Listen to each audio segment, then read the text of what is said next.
Donc bonsoir chacune, chacun, content de se retrouver, content de voir une belle équipe de jeunes là, ça fait plaisir de vous voir, que vous preniez au sérieux la parole de Dieu, parce que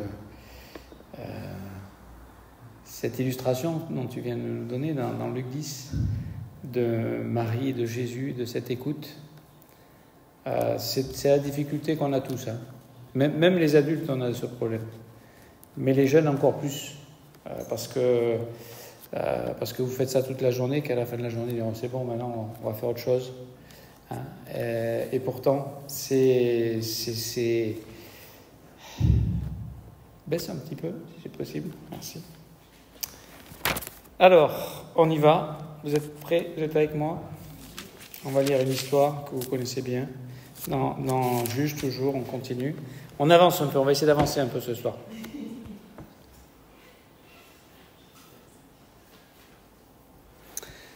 On va parler de la stratégie de Dieu. Pour la marche chrétienne, pour la vie de Gédéon. Donc, je ne reviens pas sur l'histoire de Gédéon, vous savez d'où il a été sorti. On y reviendra peut-être un petit peu, mais... donc on avait vu, on voit que l'Esprit de l'Éternel était sur lui, qu'il avait sonné la trompette, que le peuple avait répondu et qu'ils sont venus. Et on va dire,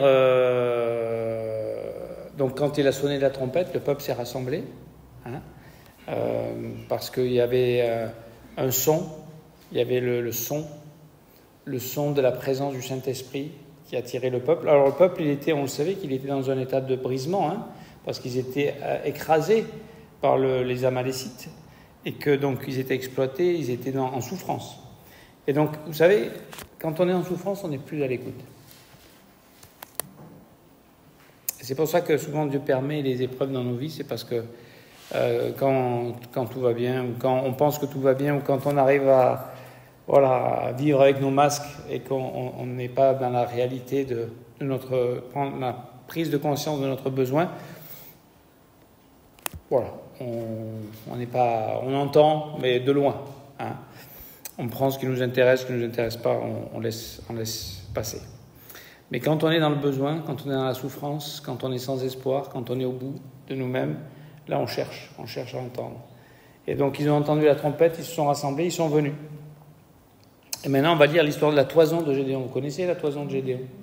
Donc, au verset 36, Gédéon, donc Juge chapitre 6, verset 36, Gédéon dit à Dieu, « Si tu veux délivrer Israël par ma main, comme tu l'as dit... » Donc, il avait bien entendu, il savait quelle était la volonté de Dieu, il savait quel était l'appel de Dieu sur sa vie. La toison, ce n'est pas pour savoir si c'est la volonté de Dieu ou pas la volonté de Dieu. Et d'ailleurs, on va voir que cette toison, elle était bien plus pour le peuple que pour lui. Même si elle l'a encouragé lui aussi. Alors il dit, voici, je vais mettre une toison de laine dans l'air. Si la toison seule se couvre de rosée et que tout le terrain reste sec, je connaîtrai que tu délivreras Israël par ma main, comme tu l'as dit.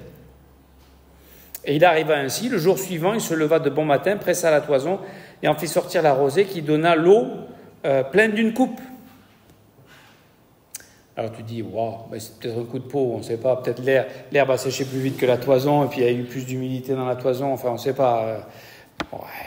Alors, Seigneur, verset 39, Gédéon dit à Dieu, que ta colère ne s'enflamme pas contre moi, et je ne parlerai plus que cette fois. Je voudrais seulement faire encore une épreuve avec la toison, que la toison seule reste sèche, et que tout le terrain se couvre de rosée. Alors il dit, quand même, il exagère un peu. Et Dieu fit ainsi cette nuit-là. La toison seule resta sèche et tout le terrain se couvrit de rosée. La toison de Gédéon.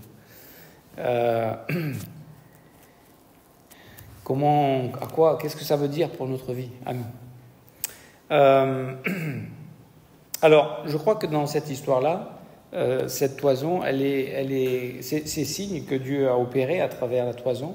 C'était pour permettre au peuple de reconnaître que Gédéon était celui que Dieu avait choisi, était le juge, D'ailleurs, ils voudront le faire roi à la fin, une fois qu'il a conduit l'armée. Enfin, c'est lui qui allait les délivrer. Donc il fallait... vous savez, quand Dieu fait des signes dans sa parole, qu'est-ce que ça laisse sous-entendre par rapport au peuple de Dieu, à votre avis? Quand Dieu intervient par des signes, comme ici la toison, où Moïse a fait exactement la même chose, n'est-ce pas? Il avait la verge d'Aaron, son bâton, qui se transformait en serpent. Il a fait la démonstration devant le peuple d'Israël, parce qu'il lui a dit, mais comment ils vont me dire qu'ils vont me croire? Comment ils vont me suivre? Ils ne vont pas me suivre. Et puis la main qu'il a mis dans son sein, qui a eu la lèpre, et puis il l'a remise, et puis il a été guéri. Donc des signes. Jésus, il a fait des miracles, il a fait des signes. Les apôtres, Pierre, Paul, ils ont ressuscité un moins un mort. Il y a eu des miracles de fait, il y a eu des signes. Pourquoi il y a des signes? Pourquoi il n'y a pas de signes dans ma vie?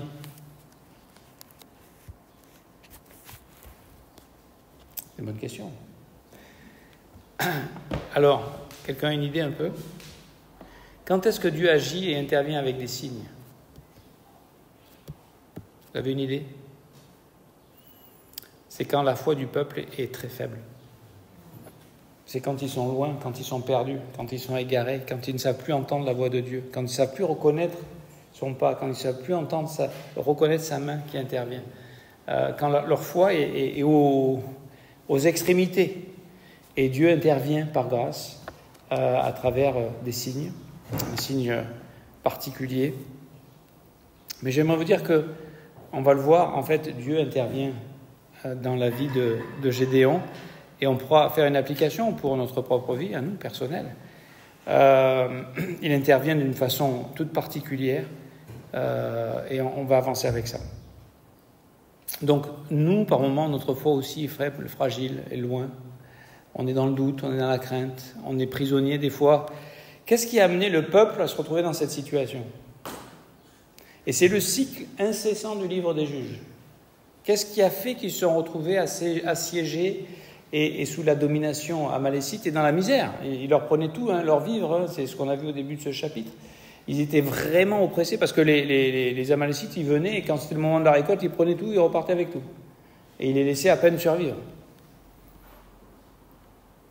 Qu'est-ce qui a fait qu'ils en sont arrivés là? C'est que dans l'abondance, dans la vie que nous vivons tous, dans ce monde, on se laisse petit à petit, sans s'en rendre compte, assiégé par l'idolâtrie et qu'on remplace Dieu par des tas de choses. Là, ils avaient fait il y avait carrément un autel à une idole, d'accord? Mais nous, c'est la même chose. On remplace nos temps avec Dieu par d'autres choses, des distractions, d'autres choses. Et on a tellement de choses qui peuvent remplir nos vies. C'est le danger aujourd'hui, de ne plus être assis au pied de Jésus. Parce qu'il y a tellement de choses qui nous occupent qu'on n'a plus le temps, en fait. Je veux dire, on n'a que 24 heures dans la journée, donc une fois que le temps est dépensé, Jésus, merci Seigneur, bénis ma nuit, puis aide-moi pour demain, bénis ma journée, amen. Vous reconnaissez? Je me reconnais. Voilà. Mais on peut quand même venir dans sa maison aujourd'hui. Alors qu'on ne mériterait pas de venir dans sa maison, honnêtement. Personne. Mais bon. Alors, ce que je voulais vous dire, c'est que on a besoin de prendre conscience de la réalité de choses qu'on ne voit pas. Et notamment du combat spirituel. Il y a une bataille spirituelle qui se passe indépendamment de nous. On est au centre souvent. Comme Job, il n'était pas conscient qu'il était au centre. Et en fait, cette bataille spirituelle, pour le chrétien, voudrait le dépouiller de toutes les bénédictions que Dieu lui a données en Jésus-Christ. C'est-à-dire de cette intimité, de cette relation, de l'être. Vous vous rappelez cette introduction de Pasteur Brian? Je pense que c'était vendredi soir. Si vous ne l'avez pas écouté, je vous encourage de l'écouter sur le site.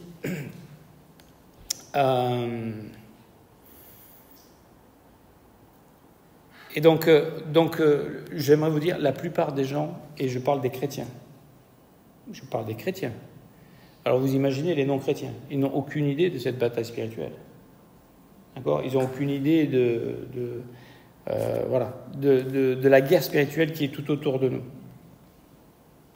Pour nous, on l'a vu, comme avec Gédéon, tout commence avec cette rencontre avec Dieu. Alors, peut-être qu'il y a une préparation pour cette rencontre avec Dieu, c'est les Madianites. C'est la conséquence de leur idolâtrie. C'est qu'ils se retrouvent maintenant dans la souffrance, dans des circonstances où ils ne peuvent pas s'en sortir tout seuls. et ils ont besoin que Dieu intervienne. Et donc ils crient à Dieu et Dieu intervient. Ça, c'est quelque chose d'extraordinaire. Et Dieu vient rencontrer Gédéon. Dieu vient le chercher, c'est pas lui qui a trouvé Dieu. Vous savez, si vous êtes là, c'est parce qu'un jour Dieu vous a trouvé. Alors vous avez répondu quand même. C'est notre libre arbitre, bien sûr. Et donc Dieu s'approche de Gédéon, et pour nous, il s'est approché de nous à travers la conversion, la nouvelle naissance. Et il y avait un avant, il y avait un après. On est devenus enfants de Dieu, le Saint-Esprit a fait sa demeure en nous, on est devenu un membre en particulier dans le corps de Christ. Et là, Dieu nous confie une mission. Et une mission qui va tout de suite étonner, surprendre, effrayer même Gédéon, et qui peut nous effrayer aussi. En fait, c'est une mission qui nous dépasse. Parce que si elle ne nous dépassait pas, ça ne serait pas une mission qui vient de Dieu. Ce serait une mission qu'on pourrait faire dans la chair. Et donc, elle nous dépasse, elle le dépasse et elle nous dépasse à nous aussi. En fait, personne ne peut répondre à l'appel de Dieu sans Dieu. Même le plus fort d'entre nous ne peut rien faire par ses propres forces, avec ses propres talents. Et il ne peut pas faire avancer le royaume de Dieu, ni servir dans l'œuvre de Dieu. Parce qu'on a tous besoin, on a besoin de Dieu, bien sûr, et Dieu n'a pas besoin de nous.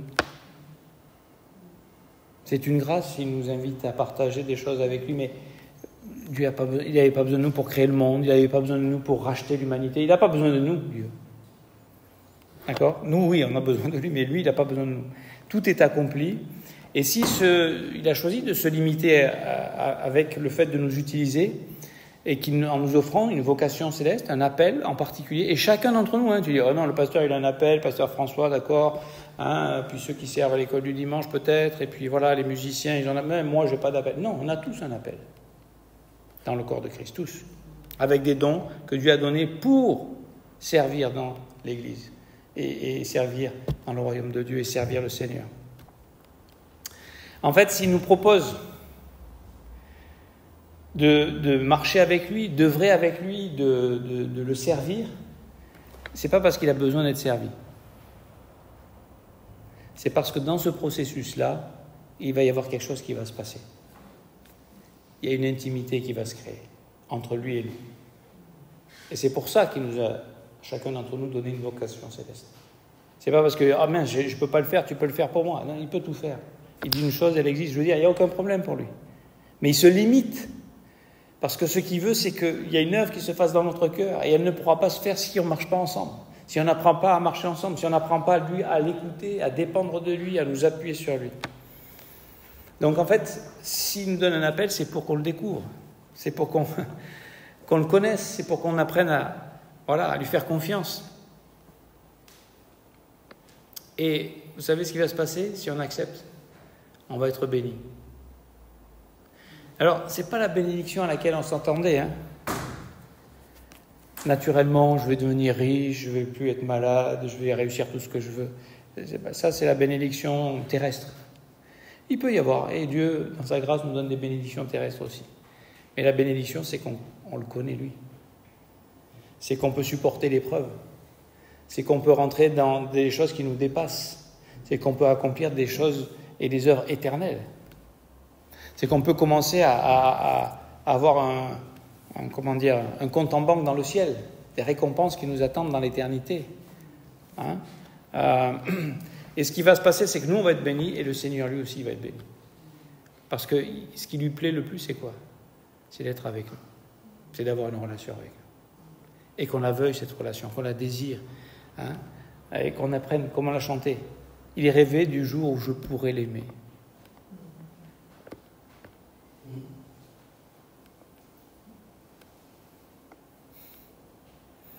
Et je peux l'aimer parce que je le connais un peu plus, un peu mieux. Donc, la vie chrétienne, c'est de découvrir Dieu et c'est de découvrir ce que nous sommes. C'est notre nouvelle identité. L'être, ce que nous sommes, est bien plus important que le faire et l'avoir. Et c'est surprenant parce que dans notre façon de penser, dans ce monde, le diable, avec son système mensonge, de séduction, de tromperie, a renversé les choses. Et il a mis l'avoir et le faire au-dessus de l'être. Et c'est pour ça que les gens vont si mal. S'ils ne savent pas qui ils sont, ils n'ont pas de valeur, ils n'ont pas une identité, ils ne savent pas qui ils sont en Jésus-Christ, ils ne savent pas qu'ils sont en sécurité, ils ne savent pas qu'ils sont aimés, ils ne savent pas qu'ils ont de la valeur, malgré encore les problèmes qu'ils peuvent traverser. Donc c'est en Christ qu'on trouve notre véritable valeur et notre sécurité. Vous savez, c'est quand on goûte la présence de Dieu, la communion avec Dieu, que la paix de Dieu qui surpasse toute intelligence nous envahit. Et là, il n'y a plus de crainte du lendemain, des examens, de la maladie, de ce que le docteur va dire, du problème dans mon couple, avec mes enfants, avec ma retraite, avec l'héritage, avec tous les problèmes qu'on rencontre, avec ma voiture qui est en panne. Enfin, je veux dire, la vie. N'est-ce pas ? Quand il est là, il n'y a rien qui manque. Il y a une plénitude qui est là. C'est la plénitude du Saint-Esprit, la plénitude du corps de Christ. C'est là qu'on trouve le contentement. Ce monde court après le contentement. Et voilà, les divertissements, les sucreries que ce monde nous propose, ça semble combler, mais c'est du sucre. Vous savez, comment on dit, c'est du sucre rapide. Voilà, ça te fait un shoot et puis c'est fini après. Et ça te rend encore plus bas en fait. Ça te rend presque hypoglycémique. Et ce que j'aimerais vous dire, c'est que le faire et l'avoir ne sont pas négligés et à négliger, puisque sinon Dieu ne nous laisserait pas vivre sur cette terre. Le faire et l'avoir sont très importants, mais ils sont le résultat de l'être. Et donc ici, dans cette histoire avec Gédéon, c'est d'abord cette relation que Dieu va essayer de construire avec Gédéon.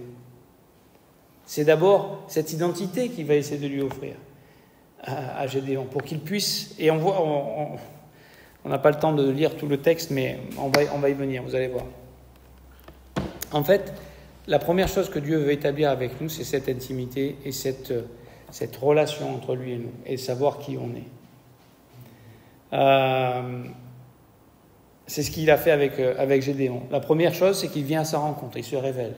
Comme il a fait avec nous, le jour où on s'est converti, Dieu s'est révélé à nous d'une façon ou d'une autre. Et une chose, on ne connaissait pas grand-chose de Dieu, d'ailleurs, il ne connaît pas grand-chose de Dieu, enfin, il connaît un peu des choses de Dieu par rapport à ce qu'il a entendu des autres, de ce que la parole de Dieu dit, de ce qu'il avait à sa disposition, de la révélation qu'il avait à sa disposition. Mais il sait une chose, c'est qu'il a rencontré Dieu. Et nous, on savait une chose, c'est qu'on avait touché Dieu et qu'on savait que Dieu nous aimait, et qu'on était accepté, et qu'on était pardonné. C'est ça la bonne nouvelle de l'Évangile. Pourquoi on se tourne vers Dieu ? Pour recevoir ce pardon, pour retrouver une identité, une valeur, une sécurité dans mon être. Alors, donc, il va l'accompagner. D'abord, il va le rencontrer, il va lui parler, il va se révéler à lui, et puis après, il va l'édifier. D'accord ? Comment il se présente à lui au verset 12, vous vous rappelez ? L'Éternel est avec toi, vaillant héros. Il n'y avait rien de vaillant. Selon le regard humain, il n'y avait rien de vaillant en Gédéon. Il essayait de sauvegarder un peu de nourriture pour passer peut-être l'hiver avec sa famille. Voilà tout ce qu'il faisait. Et Dieu le voit comme un vaillant héros. Comment tu te vois ? Comme une crasse ? Et je reste poli. On se voit comment ? Souvent on se voit... C'est facile de se voir dans la chair et de s'accuser, de se condamner, de penser qu'on est nul et qu'on ne vaut rien. C'est pas vrai ? Mais c'est pas comme ça que Dieu nous voit. Quand on est en Christ, nous sommes tous de vaillants héros. Ça, c'est le regard que Dieu a sur nous, parce que lui, il a le regard sur déjà... il est hors du temps, donc il a le regard déjà sur ce qui sera accompli. C'est ce que d'ailleurs l'apôtre Jean dit, Jean 3,2. Ce que nous sommes n'a pas encore été manifesté, mais on l'est déjà. Et Dieu le voit déjà. Et si on apprend à commencer à voir ce qu'on est, peut-être qu'on va pouvoir commencer à vivre, à faire, comme un vaillant héros. Mais tant qu'on se voit comme un raté, un échec, un nul, on va vivre comme un raté, un échec et un nul. Vous voyez l'importance de ce premier contact. Donc Dieu va l'édifier, il va lui parler. Il lui communique une mission. Je trouve, moi c'est ce qui m'a enthousiasmé aussi quand je me suis converti. C'est que Dieu, c'est pas simplement il vient, il fait tout, mais non, mais on va faire des choses ensemble. On a des choses à vivre ensemble, on a une aventure à vivre ensemble. C'est pas la vie, on attend que ça se passe parce qu'il y a le paradis qui nous attend, donc vite que ça soit fini et puis on y va. Non, on a quelque chose à faire ici. Qui est le résultat de cette intimité, de cette connaissance de Dieu, de cette liberté à laquelle il nous invite. D'accord ? Et c'est pas la liberté de faire ce qu'on a envie de faire dans la chair, c'est la liberté de commencer à rentrer dans ce que lui a préparé, que j'ai peut-être pas forcément envie de faire. Parce que là, quand il lui parle de sauver le peuple, il dit non, mais moi, je peux pas. C'est impossible ça. Je suis le plus petit, je suis le plus pauvre, je suis le dernier des fils.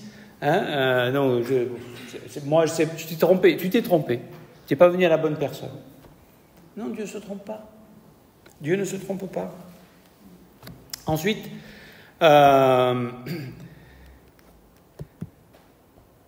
donc il le rencontre, il se révèle. Évidemment, Gédéon va voir avec le sacrifice qu'il apporte, il y a une révélation qui se passe. Et là, il dit waouh, c'était l'ange de l'Éternel. Parce qu'au départ, il ne sait pas qui c'est.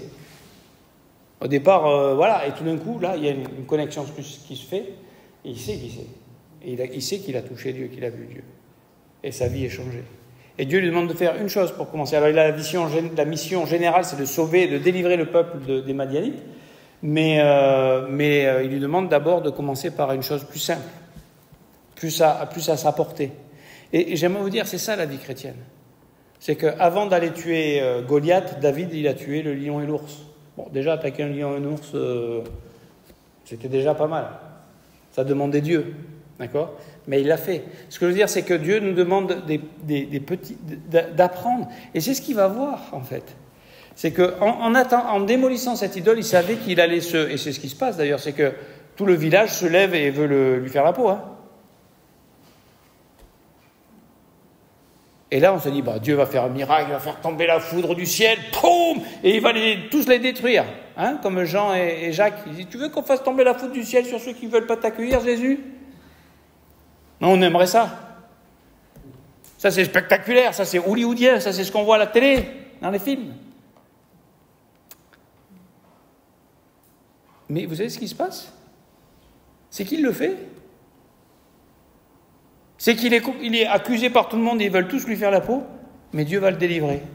Par quelqu'un à qui il ne s'attendait même pas, son propre père, qui va prendre sa défense. Et j'aime vous dire, nous on attend la foudre du ciel et Dieu intervient à travers des circonstances, des situations, des personnes, et on est délivré quand même. Il a relevé le défi et Dieu l'a défendu et Dieu a pris soin de lui. Qu'est-ce que vous pensez que ça va faire dans son cœur ? C'est-à-dire que quand j'écoute Dieu et que j'obéis à ce que Dieu me demande, même si ça paraît au-dessus ou dangereux ou qu'est-ce qui va m'arriver, je vois que Dieu prend soin de moi. Sa foi grandit. Il commence à avoir confiance et à dire hey, je peux peut-être lui faire confiance à Dieu. Vous ne pensez pas que Dieu ait fait la même chose avec nous ? Mais bien sûr.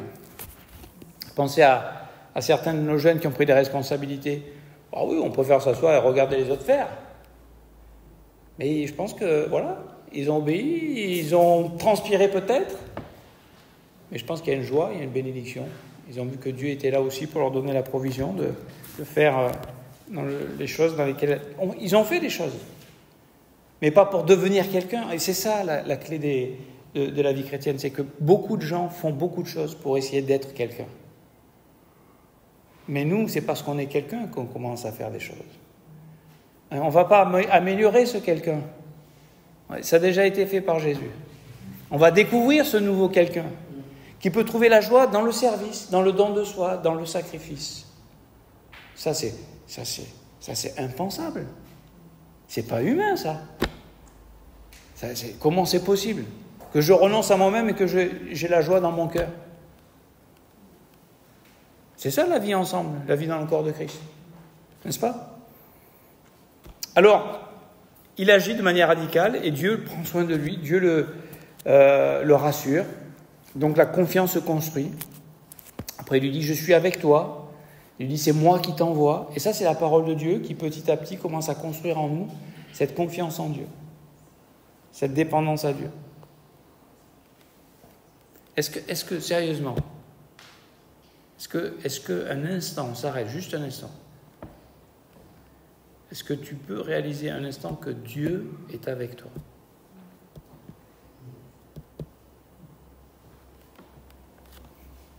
Ah oui, quand je chante là, avec la louange et qu'on adore le Seigneur, bien sûr, Dieu est avec moi. Non, Dieu est avec toi là. Ce matin, quand tu t'es énervé contre ceci ou cela, ou après toi, ou après quelqu'un, peu importe. Quand tu n'as pas pris la bonne décision, quand tu as désobéi à Dieu, tu penses que Dieu n'est plus là? Il est tout le temps là. Est-ce qu'on a la communion avec Dieu? Évidemment, quand on vit dans le péché, la communion est arrêtée. Mais Dieu s'en va pas. Le Saint-Esprit s'en va pas. Hein, il est attristé, il peut être éteint même quand on pousse le bouchon bien loin. Mais il est là. Est-ce qu'on a réalisé qu'on a un trésor que le monde n'a pas, que ce monde cherche, que ce monde désire, après lequel il court? La paix. La paix avec notre Créateur, la paix dans notre cœur, la paix avec notre âme, la paix, parce que Dieu a fait la paix avec nous. Hein, par le sang de sa croix, Colossiens 1:20, la paix avec notre Créateur. C'est un trésor, ça. Hein, c'est un trésor. Psaume 27, verset 1. Éternel, l'Éternel est ma lumière et mon salut. De qui aurais-je crainte? De qui aurais-je crainte? L'Éternel est le soutien de ma vie. De qui aurais-je peur? Combien de gens ont peur et vivent dans la crainte aujourd'hui? Alors, je ne dis pas qu'il ne faut pas avoir de la sagesse. On vit dans un monde dangereux aujourd'hui. Et il faut de la sagesse, évidemment. Mais on ne vit pas dans la crainte. On ne vit pas dans la crainte du lendemain. On ne vit pas dans la crainte de la mauvaise nouvelle qui va nous tomber dessus. On ne vit pas dans la crainte de... Non, on vit dans la paix parce qu'on est On sait que, j'aimerais vous dire, le jour où vous êtes devenu la victime du péché d'un autre, où était Dieu? Beaucoup d'entre nous, on va dire, il n'était pas là. Il était là. Et j'aimerais vous dire que la souffrance que vous avez ressentie, l'injustice, la peine, la blessure, et tout ce que ça peut engendrer par la suite, Jésus l'a porté. Il est devenu péché, il a pris le coup. Il a goûté la souffrance, il a goûté la peine, il était là. Pourquoi il a permis? Parce qu'il a un plan plus grand que simplement le nôtre d'avoir une petite vie agréable et confortable. Il a un plan plus grand pour qu'on le rencontre. Je ne dis pas que c'est facile, je ne dis pas que par moments ça ne nous fait pas dérailler dans nos pensées, dans nos raisonnements. On peut dire, mais c'est pas possible que Dieu permette ça.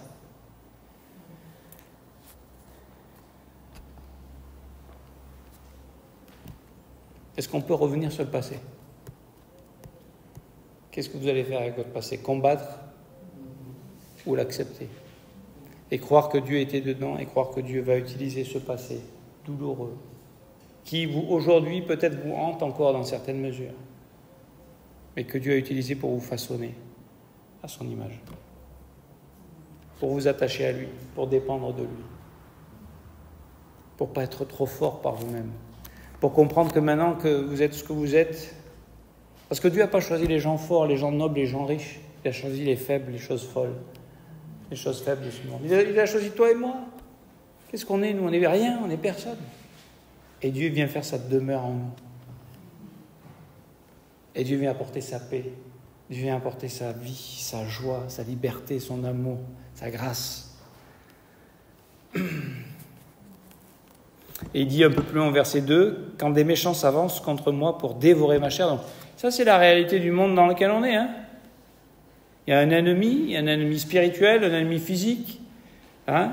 Il y a un ennemi là, vous savez, pendant cette période de la feria qui commence là, tous les soirs il va y avoir des viols, des gens ivres, des gens qui vont se poignarder, des gens, je ne sais pas ce qui va se passer.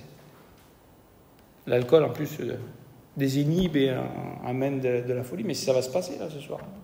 Demain et après-demain. Donc il y a des méchants. C'est la réalité de ce monde. Et derrière, ce qu'on ne voit pas, c'est qu'il y a le diable qui pousse. Est-ce que cette méchanceté s'installe dans les gens? Et des relations où on n'est que dans la violence, que dans la haine, que dans la vengeance, la colère. Quand des méchants s'avancent contre moi pour dévorer ma chair, ce sont mes persécuteurs et mes ennemis qui chancellent et tombent.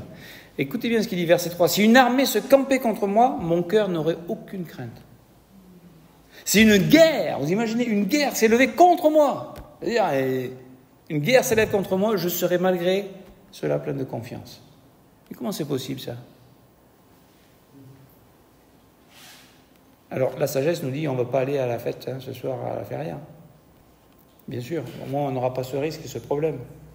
Mais on ne sait jamais tout ce qui peut arriver dans ce monde, malheureusement. Mais Dieu est toujours... Mon cœur, d'accord, mon cœur n'aurait aucune crainte. Pourquoi? Parce que Dieu est avec moi. Parce que Dieu est avec moi. Donc Dieu doit répondre à nos questions, et c'est ce qu'il va faire avec Gédéon, à ses incompréhensions. Pourquoi tu ne sors plus avec nous? Pourquoi tu n'es plus comme tu étais avant? Pourquoi tu ne fais pas ceci, tu ne fais pas cela? À ses craintes. Et puis vous savez ce qu'il fait? Il appelle Gédéon. Il envoie Gédéon. Et il accompagne Gédéon. Et ça, c'est la vie chrétienne. Il t'appelle, il t'envoie et il t'accompagne.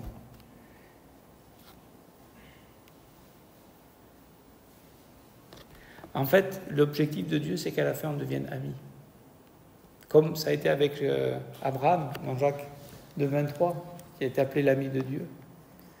À la fin, ce qu'il désire, c'est qu'on soit comme un père et un fils, comme un père et une fille.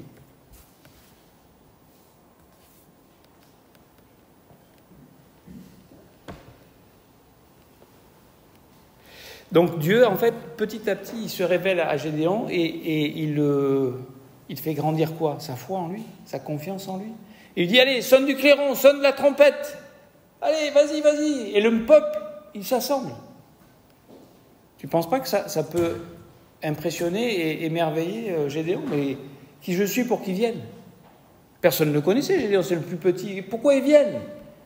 Parce qu'il fait ce que Dieu lui demande de faire. Et Dieu fait lever les gens et amène les gens. Et il amène les gens, et puis c'est pas juste un petit nombre qu'il amène. Il est dit qu'ils étaient à la fin 33 000. Ça fait du monde quand même. C'est pas juste les deux voisins et puis l'autre de l'autre bout du village et puis on est deux pecnotres. Non, 33 000. Ça fait une armée. D'accord? Cette unité, ça vient de l'onction. Ça va être du son de la parole de Dieu, de la doctrine, de la vérité, de la grâce. C'est ça qui nous attire, c'est ça qui nous rassemble. C'est ça qui nous unit. D'accord? C'est le son clair de la trompette, de la voix de Dieu. Maintenant, il faut les convaincre, tous ces gens. Alors Dieu donne la toison. Et les 33 000 sont prêts à partir. Et là, Dieu dit, Gédéon. Et c'est la suite du passage.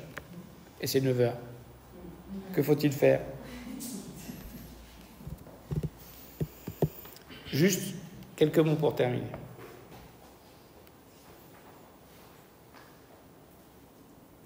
En fait, Dieu, il veut que vraiment nous prenions conscience que c'est lui qui fait l'œuvre. Et que nous, on est acteurs avec lui, mais c'est lui qui fait l'œuvre, en nous et à travers nous.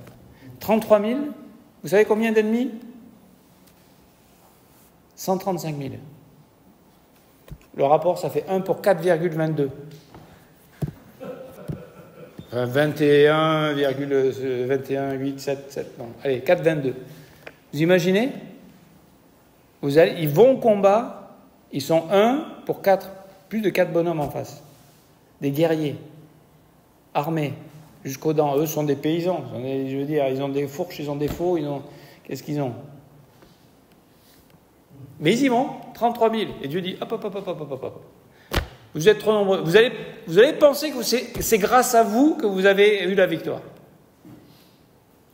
Donc vous êtes trop nombreux. Allez, dit, tous ceux qui ont un peu peur, là, qui sont dans la crainte, qui ne veulent pas aller au combat, rentrez chez vous. Il y en a 22 000 qui s'en vont. 2 tiers. Mais il y a quand même 10 000 qui restent. 10 000 contre maintenant 135 000. Là, on est à combien, là? On est 1 pour 135. Et quand même, ils avaient la foi, ceux-là. Alors tu dis, bon, allez, on y va. Et Dieu dit, vous êtes encore trop. C'est moi qui vais le faire. Et là, il en élimine encore 9 700. Il n'en reste plus que 300. 135 000 contre 300. Là, on est à 1 pour 450. Là, si tu ne sais pas qu'il y a Dieu qui est avec toi, tu ne sais même pas, tu y vas. Mais c'est ça la vie chrétienne. C'est pas d'être insensé, c'est de laisser Dieu nous convaincre. Et Gédéon va accepter de laisser partir ces gens et d'aller combattre. Alors après, il va y avoir une stratégie qui va se mettre en place, on verra ça la prochaine fois. Mais ça, c'est le travail de... Qu'est-ce qui est beau dans cette histoire? C'est la confiance de Gédéon et de ces 300 là, qui sont prêts à aller combattre 135 000 hommes, avec des chameaux, avec des armes, avec tout ce qu'ils sont. Eux, ils sont prêts, ouais. Mais Dieu va encore parler. Et Dieu va, vous savez ce qu'il va faire? Il va encourager Gédéon. Et vous savez comment il va encourager Gédéon? Par une parole. Par une parole qui va venir d'un songe, même de son ennemi. Il va l'envoyer, il va dire, va, descends au camp, tu vas voir. Il va au camp, il entend que quelqu'un a fait un songe, que quelqu'un a fait un rêve. Et l'explication est donnée par un de ses ennemis, que Gédéon va venir et il va les battre.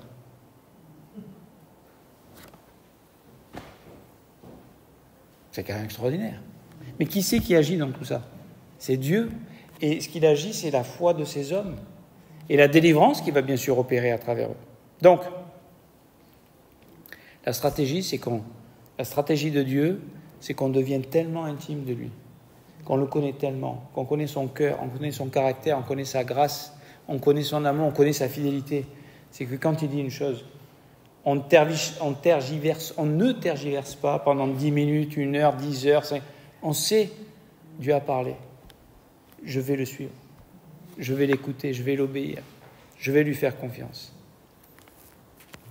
Voilà, ça que je voulais vous communiquer ce soir et vous dire qu'on a un grand Dieu et que notre part, c'est d'apprendre à l'écouter. Ça a commencé avec ça. Que le combat, c'est lui qui le mène pour nous. D'accord? Et qu'il rêve du jour, on va lui dire « Je t'aime, Seigneur ». Pas pour ce que tu me donnes, pas pour... non, je t'aime pour qui tu es. Ta présence, c'est tout ce dont j'ai besoin. Et être là où tu es, c'est tout ce que je veux. Que Dieu vous bénisse.